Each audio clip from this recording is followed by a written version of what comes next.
कोलकाता में लगातार एक के बाद एक झुक रही अवैध निर्माण पर दी सफाई। कोलकाता में इमारतों के हिलने का मुद्दा गर्मा गया है। एक के बाद एक लगातार इमारतें हिलने की घटना सामने आ रही हैं। अब मेयर ने इस पर अपनी प्रतिक्रिया देते हुए कहा कि कोलकाता में इमारतें हिलने की घटनाएं नई नहीं हैं। उन्होंने बताया कि क्रिस्टोफर रोड पर स्ट्रक्चरल इंजीनियर भेजे गए हैं और सोमवार तक उनकी रिपोर्ट आएगी। उन्होंने आगे कहा कि पहले के समय में भी अवैध निर्माण हुए हैं और अब हालात बदल रहे हैं।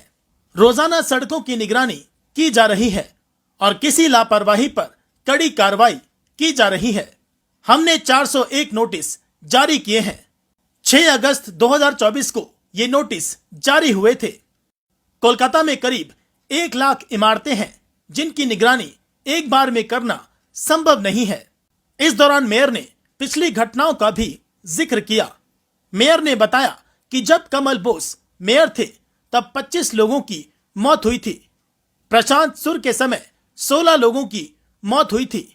इसके बाद भी इमारतें गिरी लेकिन किसी की जान नहीं गई। उन्होंने कहा कि अवैध निर्माण 90 के दशक से होते आ रहे हैं और ये आज की समस्या नहीं है। मेयर ने कहा कि गार्डन रीच इलाके में GIS और जियो टैगिंग का इस्तेमाल कर अवैध निर्माण और जलाशयों की जानकारी एकत्र की जा रही है। अब हर निर्माण के लिए स्ट्रक्चरल रिपोर्ट और सॉइल टेस्टिंग जरूरी है। साथ ही उन्होंने लोगों से अपील की कि वे खरीदने से पहले यह सुनिश्चित करें कि इमारत का प्लान और अनुमोदन वैध है या नहीं। उन्होंने कहा कि चोरी का माल खरीदने पर जिम्मेदारी खुद लेनी होगी। বাড়ি কিনবেন না, সেটা ইল্লিগাল হবে। ট্রান্সফার অফ প্রপার্টি অ্যাক্টেও সেটা ইল্লিগাল। এতদিন নিশ্চিতভাবে হয়েছিল, এখন ঠিকাতেও আমাদের এখান থেকে প্ল্যান দিচ্ছে, অ্যাডেড এলাকায় যেটা বিএলআরও রেজিস্ট্রেশন করে এখান দিয়ে প্ল্যান দিচ্ছে। জমা দেওয়ার 15 দিনের মধ্যে যদি না পান দয়া করে আমার অফিসে এসে, আমি সপ্তাহে 3 দিন 4টের পরে দেখা করি, এসে আমাকে বলুন যে আমি প্ল্যান পাচ্ছি না। কিন্তু দয়া করে নিজের যে কষ্টের টাকা সেটা দিয়ে ইল্লিগাল জিনিস কিনবেন না। আমি খুব খাটলাম, খেটে আমি বললাম আমি সস্তায় একটা বালা পেয়েছি, আপনি কিনবেন সেই বালাটা? পরে দেখলেন যে সেই বালাটা কিনা একজন চুরি করে নিয়ে এসছে, তা আপনি তো নিজে ফাঁসবেন। সুতরাং এই জিনিসগুলো কেনার আগে মানুষকে নিজেকে দেখতে হবে। কষ্টের টাকা নিশ্চিতভাবে কষ্টের টাকা, সেই টাকা যদি নষ্ট হয় সেটা আমাদেরও কষ্ট লাগে। কিন্তু দয়া করে নিজে এই বোকামি করবেন না, ফাঁদে পা দেবেন না। হ্যাঁ, 30টার মতন বাড়ি, একটা আন্দাজে বলেছি 30টার মতন বাড়ি যে আমাদের ওখানেও আছে। আইনি আইনি।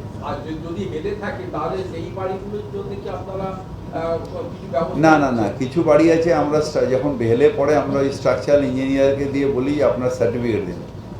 অনেকে বলে স্ট্রাকচারালি স্টেবল আছে, হয়তো কোনো একটা হলো, যেরকম আপনার আমফান হয়েছিল না, যে দুটো প্লেট সরে গেছিলো বলে হলো সুনামি, সেরকম এখানে হচ্ছে যে জাস্ট আপনার কিছুটা জায়গা হয়তো সাবসাইড করে আবার বসে গেছে।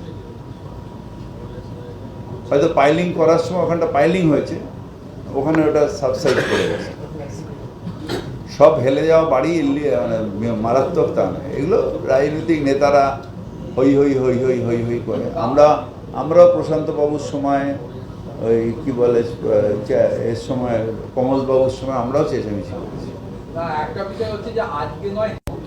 দেখো, ভেঙে যদি পড়ে সেটা স্ট্রাকচারাল ইঞ্জিনিয়ার যে দায়িত্ব নিয়েছে তার দায়িত্ব থাকবে, কারণ সে তো দায়িত্ব দিয়েছে। দাদা কি করবো, তো মানুষগুলোকে এখন রাস্তায় নামিয়ে দিয়ে সব বাড়ি ভেঙে দেবো? সেটা তো সম্ভব না। সেই মানুষগুলোকে তো আমরা বলছি যে আপনাদের প্রথমে তো নোটিশ দিচ্ছি, তারপরে তারাই তো স্ট্রাকচারাল স্টেবিলিটি সার্টিফিকেট এনে দিচ্ছে স্ট্রাকচারাল ইঞ্জিনিয়ারকে, তার মানে তার দায়িত্ব থাকছে। সব বাড়িতে আর আমরা ভেঙে করতে পারবো না।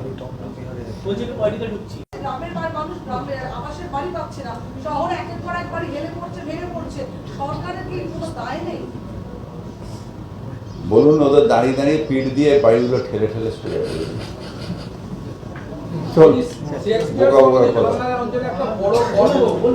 বললাম